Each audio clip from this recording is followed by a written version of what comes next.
Sobat Antara, kembali lagi di program podcast Antara pada program Berisik Berita Asik. Masih bersama dengan saya Afud Syafril dan juga Anom Prihantoro. Ya Fud, kita kayaknya asik sekali. Kita Asik. mau ngebahas sesuatu yang masih aktual tapi dari tempat yang non jauh di sana. kita kalau ada istilah kan belajar itu sampai ke negeri Cina. Ya.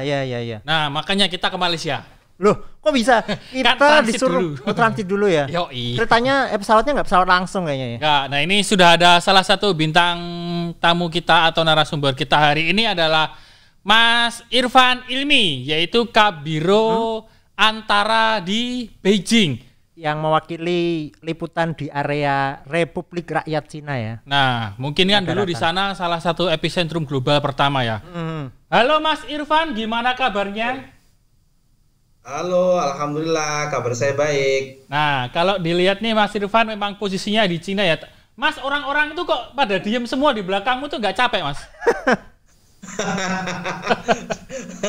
Mereka kedinginan kali. Oh, makanya beku ya. Jadi, gini Mas, selamat datang di program podcast Antara kita dalam program Berisik Berita Asik. Nah, ini kita mau ngobrolin apa sih, Nom? Kita mau ngobrolin soal kisah-kisah bagaimana Mas Irfan ini yang ada di Cina dalam menghadapi situasi sehari-hari di tengah pandemi COVID, terutama Cina tadi disebut sebagai epicentrum pertama dari wabah COVID-19 ini. Nah, jadi begini Mas Irfan. Mas Irfan bisa ceritakan nggak Mas, dulu itu ketika mulai pertama pandemik Corona ini merebak, itu kan posisi Mas Irfan di Cina waktu itu. Posisinya seperti apa Mas? Ya. Bisa diceritakan Mas? Ya, jadi kalau saya mulai lagi ya. Siap. Pertama itu tidak jelas waktu, tanggalnya nggak jelas ya, tapi diperkirakan di akhir atau pertengahan Desember. Jadi perkiraannya sih kalau di dalam kronologis dan yang ada dalam catatan saya itu di pertengahan menjelang akhir Desember. Tetapi baru pada tanggal 30 Desember 2019 ya, itu setelah setelah beberapa warga di Wuhan mengalami datang ke rumah sakit dengan gejala yang sama ya. Jadi gejalanya itu sama, sesak napas akut, pneumonia akut. Itu yang kebetulan mereka ada warga di sekitar lokasi pasar Huanan itu, pasar tradisional yang menjual berbagai macam jenis dan daging segar ya, termasuk ada ikan juga, ada pasar basahnya. Jadi mereka ini datang ke rumah sakit dengan keluhan yang sama, itu di sekitar pertengahan Desember. Jadi masih belum diketahui, hanya disebut fenomena causes unknown, jadi pneumonia yang tidak diketahui penyebabnya. Kemudian baru tanggal 30 Desember Dinas Kesehatan, atau kalau di Cina itu namanya Komisi Kesehatan di Kota Wuhan itu mengumumkan kepada masyarakat bahwa ada penyakit yang memang perlu diwaspadai. Jadi masih belum disebut sebagai 2019 nCoV atau belum juga menjadi namanya COVID. Jadi pada tanggal 30 itu ya, 30 Desember. Kemudian pada tanggal 4 Januari Presiden Xi Jinping sudah melihat adanya gejala-gejala ini dengan mengumumkan kepada masyarakat di sana, stakeholder yang ada di Cina, untuk intinya adalah untuk mewaspadai penyakit ini yang masih belum jelas sumbernya dari mana, penyebabnya dari mana. Sampai pada saat itu belum ada satupun pihak yang menyatakan ini adalah penyakit menular dari transmission people to people. Jadi belum ada penularan dari manusia ke manusia. Jadi di awal-awal Januari itu masih belum ada. Baru tanggal 16 Januari media asing ya, itu dalam press conference-nya di Kementerian Luar Negeri baru mempertanyakan pertama kalinya itu pada tanggal 16 Januari itu ditanyakan oleh salah satu media asing di press conference reguler ke jubir Kementerian Luar Negeri, tapi jubir Kementerian Luar Negeri masih memberikan jawaban, masih tunggu dulu dari otoritas kesehatan. Kami memang melihat ada penyakit tapi belum tahu. Jadi sampai tanggal 16 itu masih belum ada belum ada pernyataan yang menyatakan ini adalah penyakit menular, belum.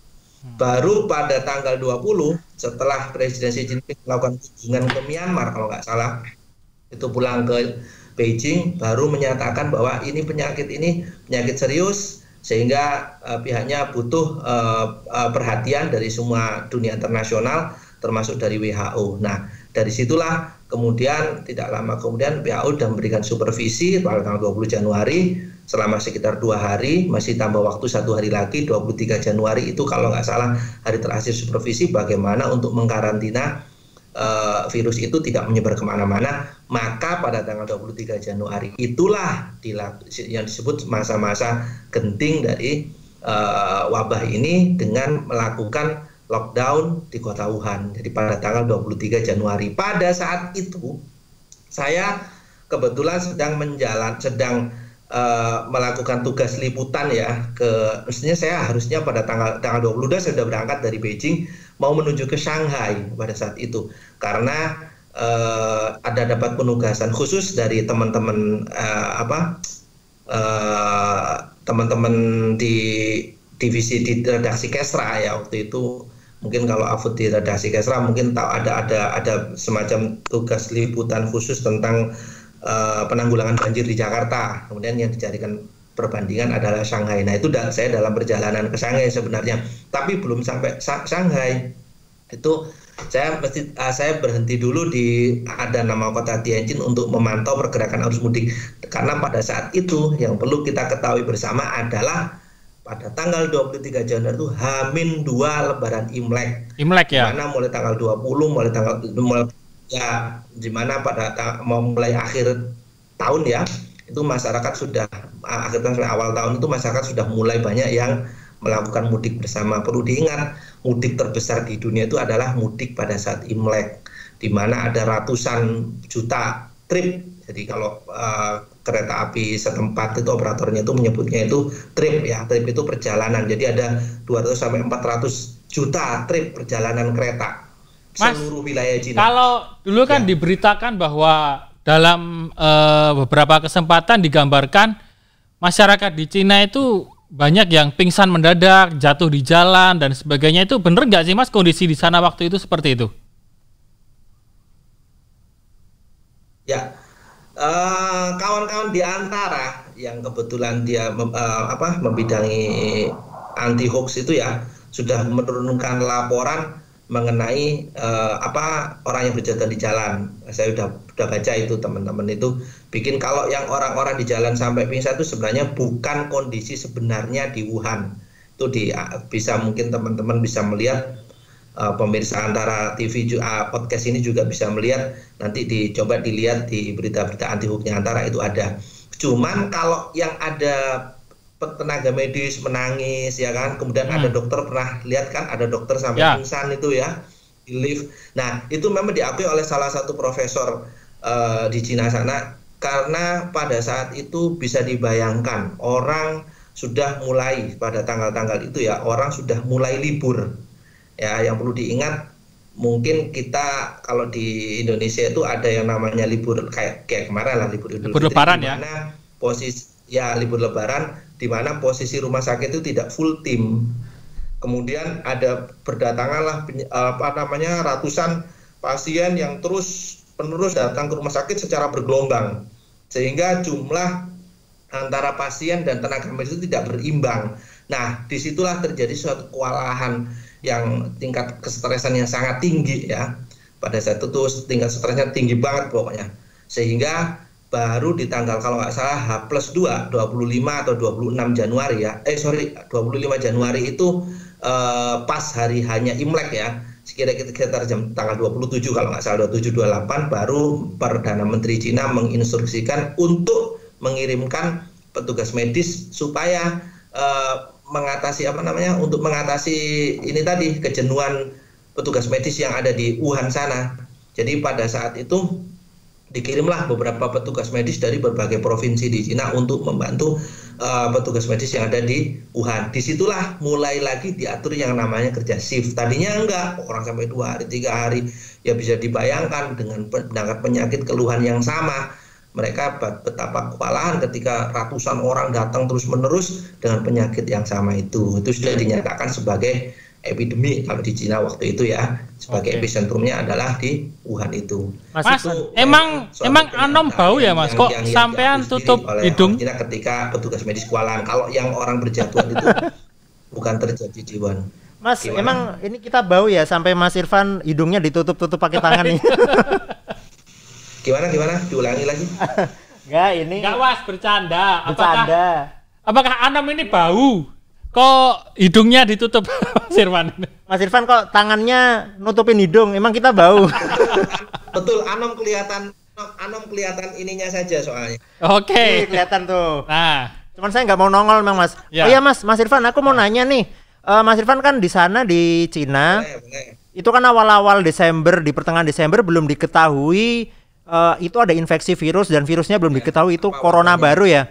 Mas Irfan tuh posisinya ada di mana dan bagaimana, maaf ya, bagaimana Mas Irfan bisa selamat tidak terkena paparan gitu loh? Bisa diceritakan nggak? Pada akhir tahun tuh kebetulan saya punya agenda 2 kali keluar kota. Yang satu ke arah timur laut, ya. Jadi pada Desember itu ya seperti biasalah saya hampir tiap bulan tuh selalu keluar provinsi. Nah, kebetulan ini di Desember itu saya ke namanya Provinsi Heilongjiang, yang kebetulan di sana sebagai satu-satunya objek wisata yang menjadi andalan wisatawan Cina pada musim dingin. Jadi memang saljunya lebih tebal ya pada tahun ini dibanding tahun-tahun sebelumnya. Pada saat itu saya memang ke sana diajak oleh Kementerian Luar Negeri Cina. Jadi waktu itu ada beberapa media dan medianya cuma saya sama teman dari The Star Malaysia, kemudian yang lain adalah para diplomat. Nah, jadi pada saat itu ya kita itu sebenarnya sudah ada berita-berita tentang orang yang kena pneumonia itu di Wuhan, tapi saya kontak ke teman-teman, ke teman-teman KBRI waktu itu masih belum ada pernyataan dari instansi di pemerintah lokal sana yang menyebut sebagai menular. Karena saya masih ingat SMS-nya itu dari atas pendidikan yang diperoleh dari teman-teman PPIT, kalau di sana itu Perhimpunan Pelajar Indonesia di Tiongkok cabang Wuhan, itu menyebutkan kalau pasti ini penyakit menular, pasti pemerintah setempat pasti akan mengumumkan. Kok sejauh ini belum. Jadi pada saat itu ya di bulan-bulan Desember tuh masih belum ada tanda-tanda itu sebagai penyakit menular, tapi memang sudah menyita perhatian masyarakat Cina karena keluhannya sama. Jadi awalnya itu 5 orang yang masuk ke rumah sakit, kalau nggak salah tanggal 5 Desember ya, yang masuk ke rumah sakit itu dari yang diduga orang yang berasal dari tempat yang sama, dari pasar Wuhanan itu tadi. Jadi itu yang awal-awal kita masih belum menganggap sebagai sesuatu penyakit menular. Maka ketika sudah dianggap ini sebagai menular antar manusia ke manusia, nah itulah terjadi suatu suasana yang sangat mencekam, suasana yang tiba-tiba berubah secara tiba-tiba, yang tadinya rame tiba-tiba sepi, yang tadinya orang enak melakukan perjalanan mudik tiba-tiba nggak bisa kemana, kemudian mereka yang di Wuhan sudah tidak bisa keluar, jadi waktu itu saya pulang dari tanggal 23 itu malam, saya pulang kembali lagi ya, nggak jadi meneruskan perjalanan ke Shanghai, saya balik lagi ke Beijing. Besoknya rumah saya digedor sama polisi itu, ditanya ada yang dari Wuhan gitu. Kemudian ditanya lagi, apakah kamu dalam 14 hari terakhir sudah datang dari Wuhan, pernah melakukan perjalanan di Wuhan. Jadi memang terus petugas polisi itu keliling di sana dari setiap pintu ke pintu ya, rumah keliling untuk menanyakan apakah di rumah ini ada orang yang pernah perjalanan dari Wuhan. Jadi Wuhan memang betul-betul pada saat itu betul-betul boleh dibilang menjadi korban ya dari wabah ini. Jadi sampai siapapun yang pernah ke Wuhan nggak akan bisa lolos, karena pemerintah di sana secara aktif juga mengumumkan itu angkutan atau kendaraan yang pernah dinaiki oleh orang yang positif. Jadi diumumkan setiap saat, ada SMS ke ke handphone saya ya. Jadi hati-hati kalau yang pernah naik taksi nomor ini mohon harap lapor. Jadi itu tidak hanya di Wuhan tapi di semua kota termasuk di Beijing. Ya, karena gini kan di sana itu orang naik taksi, orang naik kalau di kita kan naik taksi online ya, naik taksi online. Itu semua pembayarannya kan pakai WeChat atau pakai Alipay. Di mana di situ kan terkoneksi dengan nomor telepon, terus kemudian ada di situ terkoneksi dengan rekening bank kita, kemudian terkoneksi juga dengan kalau kita orang asing ya berarti terkoneksi dengan nomor paspor kita. Nah itu akan jadi nggak akan bisa bohong ketika kita mau keluar dari Cina pun dia akan lihat rekod paspor ini ada nggak nomor ini pernah naik kendaraan ini, ada nggak nama ini pernah naik.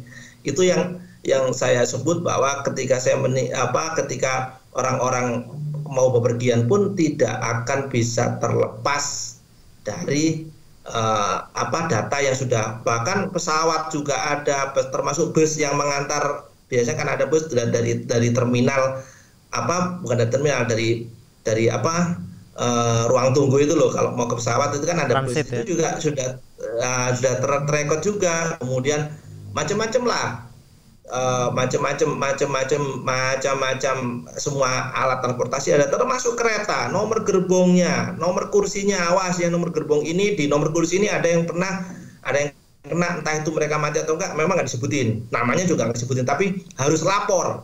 Orang yang naik kereta api tanggal sekian, gerbong sekian, tujuan sekian, nomor kereta sekian, harus lapor ke polisi. Oke Mas, ini ada pertanyaan terakhir Mas untuk Mas Irfan. Pada akhirnya kan Mas Irfan sempat berhasil pulang ke Indonesia. Nah, kalau Mas Irfan melihat perbandingan antara di Cina dengan Indonesia sendiri, penanganannya seperti apa Mas? Perbedaannya? Perbedaan penanganan korban? Betul, korban dan pencegahannya. Ada bantuan juga enggak? Pencegahannya. Ya, jadi memang ya kita nggak bisa ya menyamakan Indonesia dengan Cina, sistem politiknya beda, kemudian fundamental ekonomi juga beda. Cuman kalau di Cina kan coba dibayangkan yang terjadi, semua mungkin media-media asing ya termasuk Antara juga banyak menurunkan berita-berita tentang Wuhan. Foto-fotonya juga ada, walaupun dari wire asing juga ada tuh bagaimana kondisi mencekamnya Wuhan pada saat tanggal 23 Januari itu. Bahkan pemerhati HAM pun juga komentar bagaimana ini nggak melanggar HAM, orang sudah nggak bisa keluar, nggak dikasih waktu. Jadi pengumuman antara lockdown itu tengah malam diumumkan jam 10 harus ditutup, dan itu memang ditutup total. Banyak orang tidak punya kesempatan untuk melarikan diri. Kalau kita bandingkan dengan di Indonesia yang tidak ada lockdown, betapa ketika awal-awal wabah ini kita nggak boleh mudik ya kan, atau apalah istilahnya, mau mudik mau pulang kampung, tapi kan ada saja tuh orang yang melanggar.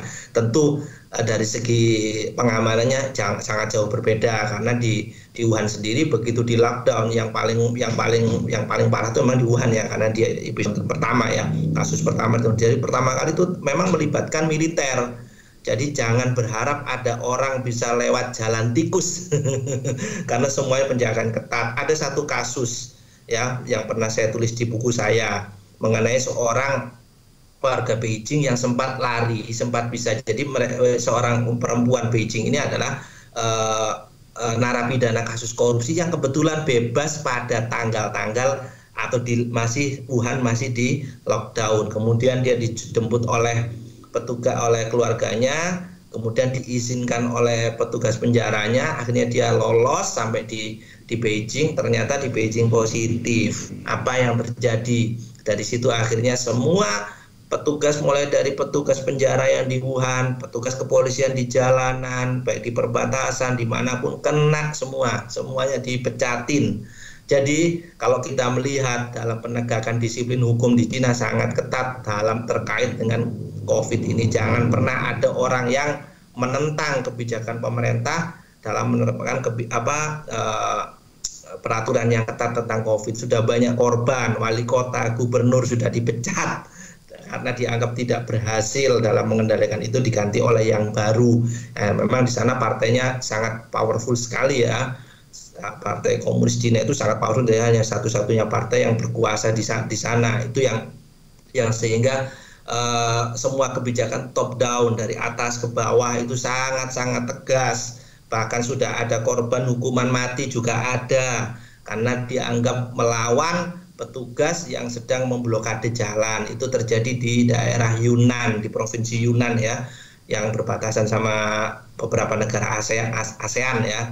Itu juga sama. Nah, itu kalau kita melihat karena perbedaan sistem pemerintahan macam-macam sehingga mereka lebih efektif dalam menjalankannya. Kemudian soal bagaimana ketika di lockdown, otomatis pemerintah juga menjamin ya, kalau pemerintah itu tidak menjamin dalam arti tidak menggratiskan biaya secara keseluruhan untuk makanan, tetapi suplai barang tetap ada. Di Wuhan itu di lockdown, betul kayak kota mati, betul transportasi umum mati, tetapi pasar masih tetap buka, swalayan masih tetap buka, sehingga semua ketersediaan makanan ada. Kemudian semua daerah-daerah di luar Wuhan itu menyumbangkan berbagai bentuk makanan, obat-obatan, masker untuk masyarakat di Wuhan.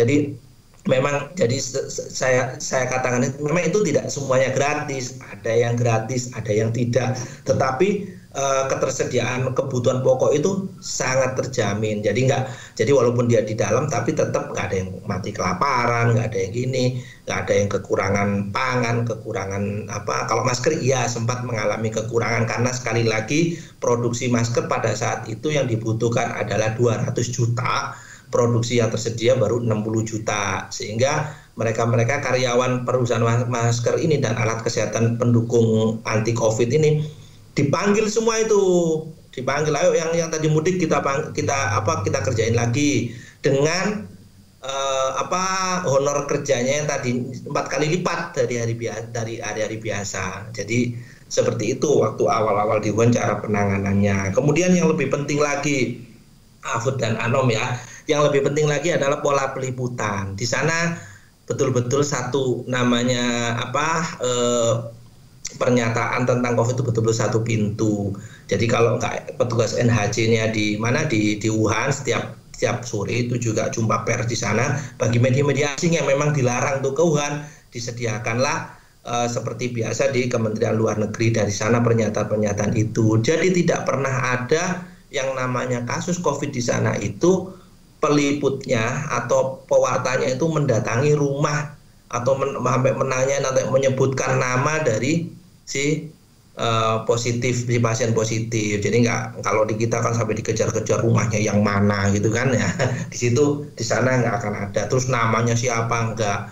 Kalau kita kan awal-awal ada yang kasus 1, kasus 2 itu sampai sebegitu hebohnya gitu. Di sana enggak, walaupun mulai awal dia heboh tapi tidak sampai menyebut nama, kecuali mereka yang pelaku kejahatan emang disebut nama. Kalau di sana begitu modelnya. Oke, Mas Irfan, terima kasih atas waktunya sharing bersama kita di acara podcast Berisik, Mas. Kayaknya Mas Irfan sebenarnya mau cerita banyak, cuman waktu siar kita terbatas gitu, Mas. Jadi mohon maaf banget, dan mungkin pemirsa podcast juga sangat menginginkan cerita yang lebih banyak lagi. Oh ya Mas Irfan katanya punya buku yang sudah diluncurkan ya, Bertahan di Wuhan ya. Kita bisa cerita lagi. Mungkin nanti Mas Irfan bisa di episode selanjutnya bisa menceritakan tentang proses bukunya, Mas.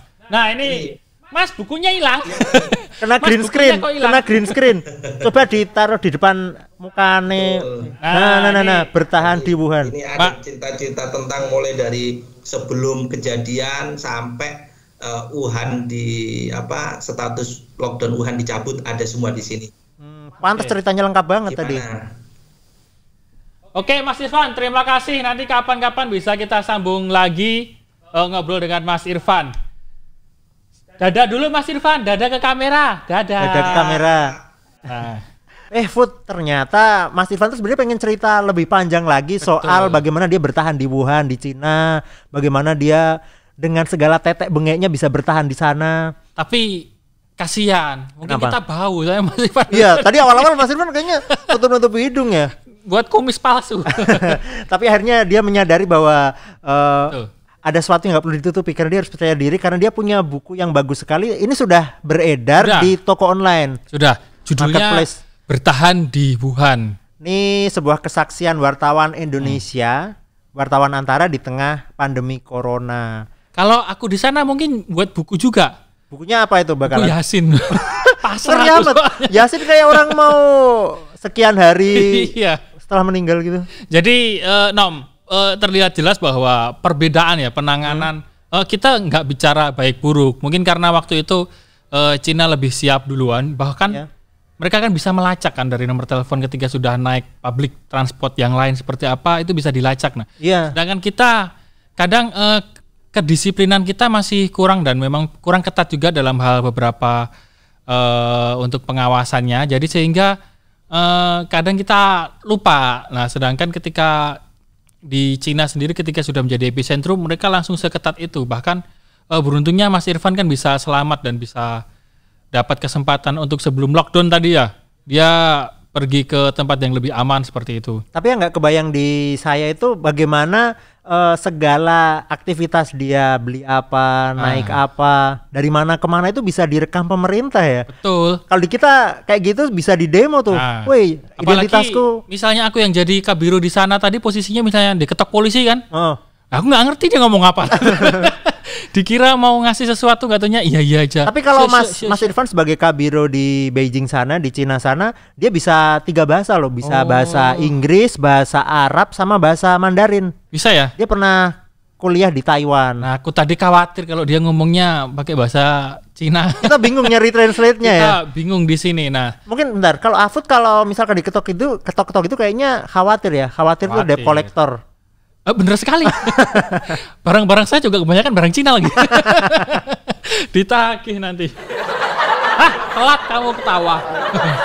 Jadi itu tadi laporan khusus dari udah. Nah, ketawanya udah. Laporan khusus dari Cina ya. Bahkan Mas Irfan juga pakai baju koko. Itu juga dari Cina kan? Iya, baju koko namanya aja koko, kokoh. Kokoh, baju kokoh. Kalau pakai batik nanti dikira lagi di Surabaya. Iya, nanti. Ya enggak sih Mas Irfan di Surabaya atau di Cina sih? Jadi laporan khusus kali ini memang membahas mengenai bagaimana sih penanganan atau kejadian sebenarnya ketika di Tiongkok waktu itu, khususnya dari sudut pandang pewarta kantor berita Antara. Nah, kalau dari apa yang disampaikan Mas Irfan tadi, Anda menangkap seperti apa mengenai kejadiannya ternyata prosesnya seperti itu, bahwa antara pengumuman lockdown dan juga pembatasan itu sangat cepat, bahkan nggak ada kesempatan untuk melarikan diri tadi. Ya itu memang kalau menurutku ya itu sebuah kebijakan Partai Komunis yang memegang negara, mengendalikan negara ya. Mereka ngomong apa, keputusan apa, rakyat harus taat.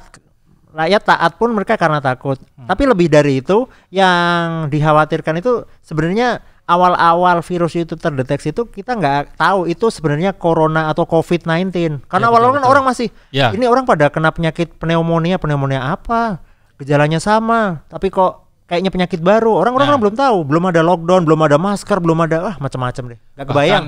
Bahkan kan kepanikannya kan ada yang disinyalir dari kebocoran virus, lab virus dan kelelawar dan sebagainya. Jadi mungkin awalnya masih panik ya. Apalagi itu ada mudik terbesar sejagat. Iya betul. Di Imlek ya? Iya, Imlek. Tahun baru Tiongkok itu ternyata menjadi salah satu pesta mudik terbesar di Cina. Dan ternyata di saat yang sama corona mulai merebak di sana. Dan itu mungkin yang membuat penyebarannya sangat cepat ya dari tiba-tiba ratusan ribu orang langsung terinfeksi. Sama ketika mungkin kita sekarang juga kemarin pada masa fase-fase mudik dan sebagainya. Kita kasih tepuk tangan dulu dong buat Mas Irfan tadi. Luar biasa. Mas Irfan baik-baik di sana. Bisa bertahan dan produktif ya. Ya, dan sempat buat buku ya. Kalau saya bener itu tadi buku Yasin sama paling masak doang bisanya di lockdown. Jadi Anom, mungkin yang bisa kita sampaikan untuk teman-teman di Indonesia seperti apa nih? Bahwa kita ternyata menghadapi masalah yang sama dengan di Cina. Tapi ternyata beda indisipliner atau disiplin penanganan. Nah, jadi mungkin kalau dari saya mungkin bisa ngasih tips ke sobat Antara ini, kita harus lebih disiplin dan bisa dicontoh lah untuk yang baik ya, seperti di Cina tadi, bahwa kita harus sadar diri dan pengawasan juga harus satu sama lain semakin ketat. Betul nggak sih seperti itu? Ya, selain dengan ketat tentu ketika sudah dikasih peraturan, dikasih tips, dikasih bagaimana aturan di area publik, protokol kesehatan sudah dikasih tahu, ya sebaiknya ditaati saja. Maksudnya ketika kita taat itu, kalau kita tidak bisa membantu pemerintah, ya kita bisa membantu mereka dengan tetap tinggal di rumah, tetap menerapkan protokol, pakai masker di area umum dan seterusnya. Baiklah, kita udah ditepukin tangan. Baiklah, demikian Sobat Antara, program podcast kita kali ini. Tetap bersama kami dalam program Berisik Berita Asik di episode selanjutnya. Tetap simak terus program Berita Baik Antara, dan juga ke depannya kita akan banyak ya menghadirkan narasumber-narasumber yang penting dan baik bagi Sobat Antara di rumah. Dan tentunya paling asik ya. Betul. Dan demikianlah program podcast Berisik kali ini. Semoga kedepannya bisa menghadirkan program berita yang lebih menarik lagi bagi Sobat Antara. Dan sampai jumpa pada program Berisik Berita Asik.